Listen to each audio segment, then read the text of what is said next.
Assalamualaikum warahmatullahi wabarakatuh. Selamat pagi anak-anak ustazah. Sekarang kita lanjut materi tentang tema 6, subtema 1, pembelajaran 1, 2, dan 3 tentang panas dan perpindahannya, pengaruh color terhadap kehidupan.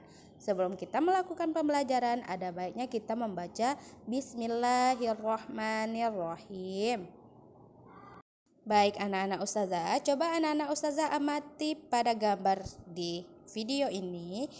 Lani sedang membantu ibunya. Lani menggunakan sendok kayu berbahan kayu untuk mengaduk makanan. Karena Lani tidak ingin tangannya kepanasan. Bahan konduktor dan isolator. Konduktor, bahan yang dapat mengantarkan panas dengan baik. Sedangkan isolator, bahan yang sulit bahkan tidak dapat mengantarkan panas. Nah, baik anak-anak ustazah, konduktor, contoh bahan konduktor antara lain besi, aluminium, dan tembaga. Nah, di bawah itu adalah contoh-contoh gambarnya ya anak-anak ustazah. Nah, contoh bahan isolator antara lain kayu, karet, kain, dan plastik. Di bawah ini ustazah juga masukkan gambar dari isolator. Yang tadi kita sudah belajar tentang konduktor. Nah, baik anak-anak ustazah, coba kita perhatikan contoh bahan yang terbuat dari konduktor dan isolator. Di sini ada sebuah panci yang memiliki bahan dari isolator dan konduktor. Yang di atas itu ada isolator sebagai pemegang ya nak, dan bagian bawah itu konduktor.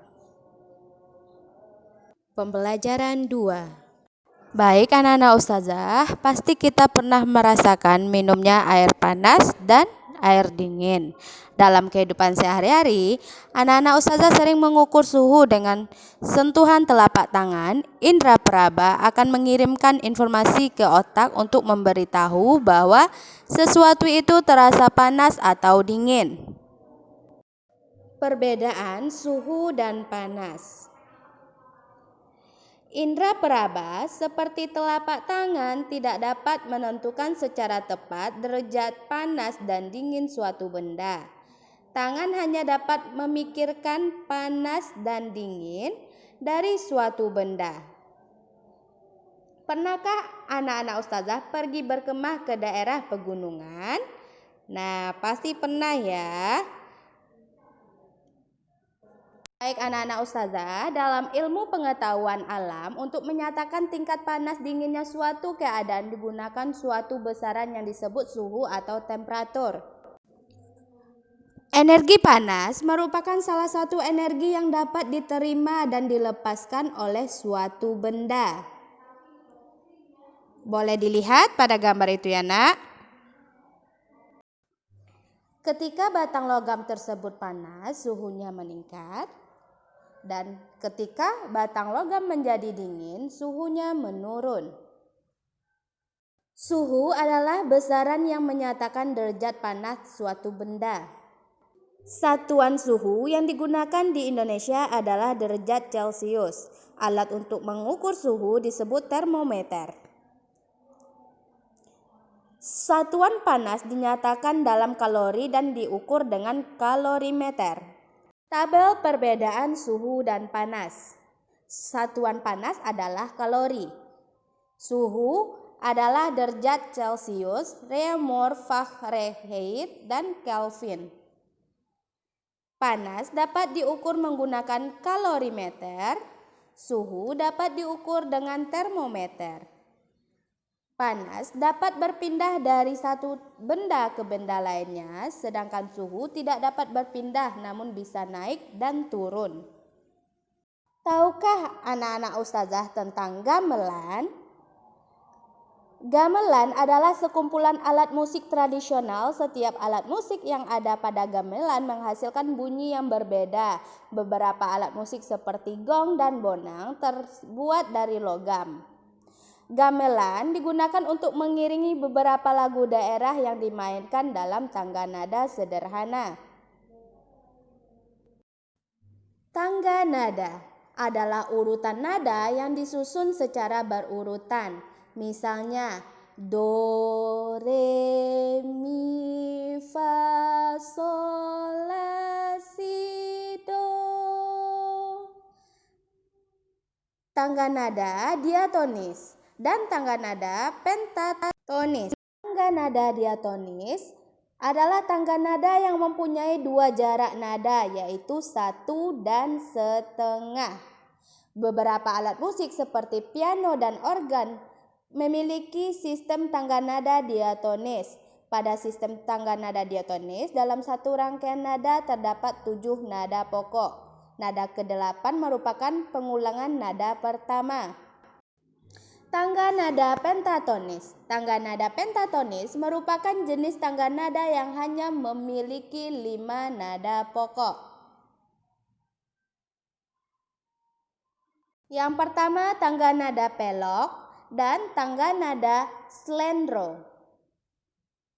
Tangga nada pelok adalah biasanya digunakan susunan nada yang berbunyi seperti nada-nada do, re, mi, fa, sol, si. Salah satu lagu daerah yang menggunakan tangga nada ini adalah lagu Gundul-Gundul Pacuh dari Jawa Tengah.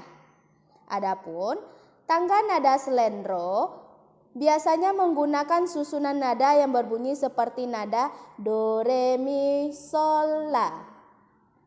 Yang biasanya ini digunakan salah satu lagunya dengan tangga nada slendro, itu Cublak-Cublak Suweng dari daerah Jawa Tengah. Adapun perbedaan tangga nada diatonis dan pentatonis, yang pertama 7 nada, sedangkan pentatonis ada 5 nada. Bisa dilihat pada video ini. Pembelajaran 3. Baik anak-anak ustazah, tahukah anak-anak ustazah bahwa matahari adalah sumber energi yang tidak pernah habis dan diperlukan oleh seluruh makhluk hidup yang ada di bumi. Untuk memenuhi kebutuhan hidupnya, manusia harus berhubungan dengan lingkungan. Manusia dengan lingkungan alam. Semua makhluk hidup yang ada di bumi melakukan hubungan dengan sesama makhluk hidup maupun dengan lingkungannya. Lingkungan alam terdiri atas benda mati dan makhluk hidup. Benda mati dan makhluk hidup saling mempengaruhi antara satu dengan lainnya, bahkan antara keduanya saling berkaitan. Salah satunya itu ada tanah, suhu, dan curah hujan di suatu tempat. Makhluk hidup juga dapat mempengaruhi benda mati, contohnya daerah yang banyak tumbuhannya akan menyebabkan daerah tersebut menjadi lebih sejuk. Hubungan antara manusia dan lingkungan alam dapat dikelompokkan menjadi 2. Yang pertama, hubungan yang membuat manusia harus dapat menyesuaikan diri dengan alam. Dan yang kedua adalah hubungan yang membuat manusia dapat memanfaatkannya alam sekitarnya. Contoh hubungan manusia yang menyesuaikan diri dengan alam. Para petani harus menyesuaikan waktu tanam dengan musim hujan agar tanamannya dapat tumbuh dengan baik. Yang kedua, para nelayan memilih waktu untuk berlayar sesuai dengan keadaan cuaca agar terhindar dari bencana dan memperoleh tangkapan ikan yang banyak. Dan selanjutnya, contoh hubungan manusia yang memanfaatkan alam dengan menggunakan ilmu pengetahuan dan teknologi. Manusia mencoba membuat hujan buatan untuk menanggulangi akibat kemarau yang menyebabkan menurunnya hasil pertanian. Nah, anak-anak ustazah, setiap manusia yang hidup di dalam masyarakat mempunyai hak yang dilindungi oleh undang-undang. Konvensi Hak-Hak Anak.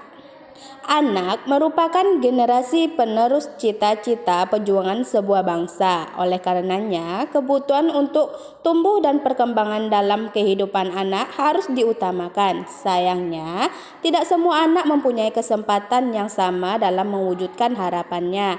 Banyak di antara mereka yang mengalami kesulitan untuk tumbuh dan berkembang secara sehat dan dapat mendapatkan pendidikan yang terbaik, banyak anak yang berasal dari keluarga yang tidak mampu mendapatkan layanan pendidikan dan kesehatan.